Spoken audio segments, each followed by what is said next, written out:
Hi friends, నమస్తే అండి. Welcome to our channel.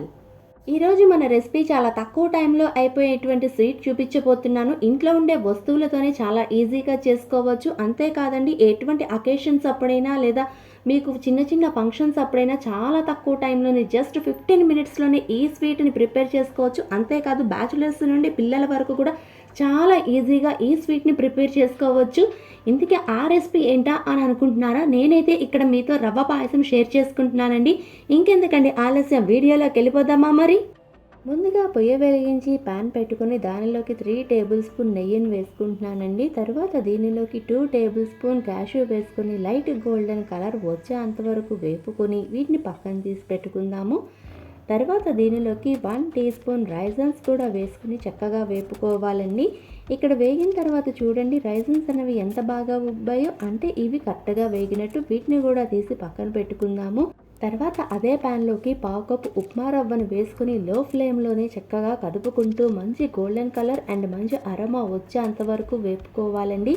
ఇలా వేపుకుంటూ ఉండేసరికి దీని సైడ్ నెయ్యి అనేది కొంచెం రిలీజ్ అవుతుంది. అంటే అప్పుడు కరెక్ట్గా మన ఉప్మా రవ్వ అన్నది వేగినట్టే. ఇలా వేగిన తర్వాత దీనిలోకి మనం ఏ కప్పుతో అయితే ఉప్మా రవ్వ తీసుకున్నామో అదే కప్పుతో 2 కప్పుల నీళ్లు పోసుకొని చక్కగా కదుపుకుంటూ దీన్ని చక్కగా ఉడికించుకోవాలండి. ఇలా ఉడికేసరికి ఉప్మా రవ్వ అనేది చాలా మెత్తగా బాగా ఉడుకుతుంది. అంతేకాదు, దీని చుట్టూరుగా నెయ్యి అన్నది కూడా కొంచెం రిలీజ్ అవుతుంది. ఇప్పుడు ఈ పాయింట్లోని నేనైతే కాగపెట్టిన పాలు ఒక 1/2 లీటర్ పాలు నెమ్మదిగా పోసుకుంటూ ఉండలు లేకుండా ఉప్మా రవ్వను కలుపుకుంటూ పోసుకోవాలండి. ఇలా ఒక 2 నిమిషాలు అయ్యేసరికి ఉప్మా రవ్వలోని ఉండే ఉండలన్నీ బాగా మెదుపుకుంటూ కలుపుకోవాలి. ఇలా కలుపుకున్న తర్వాత దీనిలోకి 1/2 అవర్ నానబెట్టుకున్న 2 టేబుల్ స్పూన్ చిరోంజీని యాడ్ చేసుకొని ఒక 2 పొంగులు వచ్చే అంతవరకు మన పాయసాన్ని బాగా మరగనిద్దామండి. ఇలా మరిగిన తర్వాత నేనైతే దీనిలోకి 2 టేబుల్ స్పూన్ కండెన్సర్ మిల్క్ని యాడ్ చేసుకుంటున్నాను. తర్వాత దీనిలోకి 2 టేబుల్ స్పూన్ షుగర్ని యాడ్ చేస్తున్నాను. కండెన్సర్ మిల్క్ అన్నది పూర్తిగా ఆప్షనల్ అండి. ఇన్ కేస్ మీకు కండెన్సర్ మిల్క్ వద్దు అనుకుంటే మీరు ఏ కప్పుతో ఉప్మా రవ్వ తీసుకున్నారో అదే కప్పుతోని మీరు 1.5 కప్పు షుగర్ని యాడ్ చేసుకొని బాగా కలుపుకొని షుగర్ అన్నది కొంచెం కరిగేంత వరకు దీన్ని ఉడికించుకోవాలండి పాయసాన్ని. ఇలా ఉడికిన తర్వాత దీనిలోకి కొంచెం కుంకుమ పువ్వుని యాడ్ చేసుకోవాలి. నా దగ్గర అయితే కుంకుమ పువ్వు లేదు, అందుకని నేనైతే పించేంత ఎల్లో కలర్ ఫుడ్ కలర్ని యాడ్ చేస్తున్నాను.